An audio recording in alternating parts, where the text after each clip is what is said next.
I'm so excited because I have been honored to be able to know about Merit for many years and its extraordinary impact, not only in Chicago, but really on our field as a whole. But could you just kind of give us that quick, just kind of overarching sense for any of our audience who might not be familiar with Merit, the scope and focus for Merit? Sure, happy always to talk about Merit. Merit has been around since 1979. We were started at a time when the Chicago public school system really pulled back their investment in arts education. And we were founded by two visionary leaders, two visionary women who said, talent is equally distributed, but opportunity is not. And so Merit was founded with that in mind.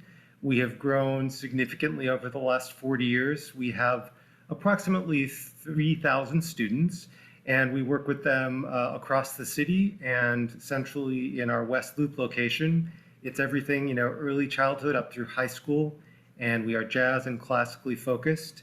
And we really believe that, music offers lifelong transformation opportunities, and that's what we're pleased and what I'm pleased and honored to be doing every day. As you look at the field today, where do you see kind of the, either the biggest challenges and or the biggest opportunities that just exist in music education? Are there any key things that you think, right now, here's what we're experiencing. This is the biggest challenge that we see for young people either accessing music education or engaging in it, or here is the biggest, we think opportunity that may be underutilized at this point. Sure. Well, I think there are two components to that answer, right? One is related to the pandemic, and one is related to, I think, an overdue reckoning with, long-standing systemic racism, right, and just an inequity in the arts. And so at Merit, we're really, I think, digging deeply into both of those. So part of that is about the opportunity and the access provided by virtual instruction. So, prior to last winter, prior to mid-March, there was no virtual instruction happening at Merit School of Music. We pivoted within, 2 weeks in the interest of keeping our musical community whole and vibrant.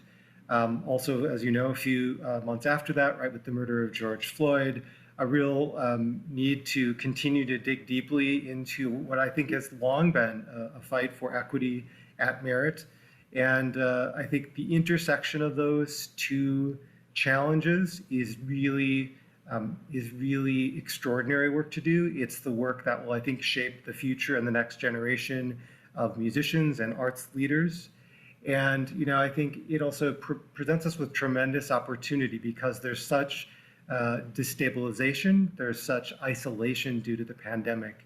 I think people are so eager to connect and to make things better together through the arts. So I think that's where we're doing the work. And I think the last thing I would say is the best news, I think, is that it's not work that we are doing alone. You started your question by asking about the field. And if I think about the time that I've been active and that we've had the opportunity to work together, I think the conversations, rather than having multiple disparate conversations, the conversations are becoming one, right? And I think Sphinx Connect has been just extraordinary at bringing individuals from the League of American Orchestras, from the National Guild for Community Arts Education, bringing those groups together, right? And instead of having two separate conversations at two different conferences, or three different conferences, we're really having that conversation thanks to Sphinx Connect. And that's leading to some really, I think, really powerful collective impact work in lots of cities across the country.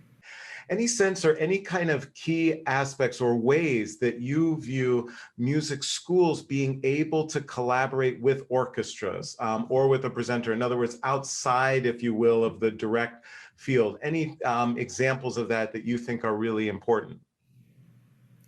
Sure. Well, I think that part of what I've also seen is a much greater awareness within individuals, right, and within organizations that the work to do is what's important, right? The transformation that we seek for the young people that we exist to engage and to help really see them achieve success.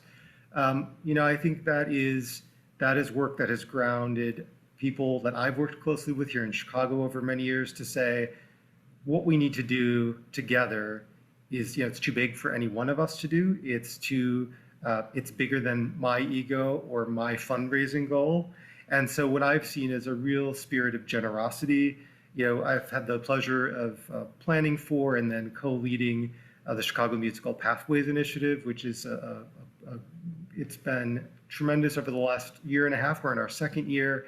It's really about identifying young musicians from traditionally underrepresented communities that want to be professional musicians, helping them to achieve success and getting into top colleges and conservatories.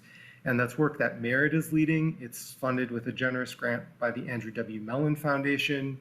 And we do that work with Chicago Youth Symphony Orchestras and with Chicago Sinfonietta and so many others. It's a 9-organization collaborative. And you mentioned orchestras. I've talked about the Sinfonietta, the Chicago Symphony Orchestra, and the Nagani Music Institute are at that table, along with many smaller organizations too. So I'm talking about the structure, but what I'm really, I think the content of that work is that we all have a part to play, and we can build that work with the pathway, the developmental pathway in mind.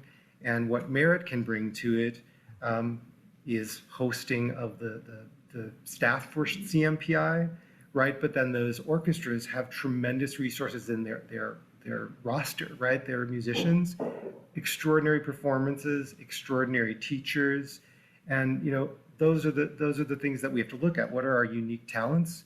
How do we bring them around the table and work together on behalf of young people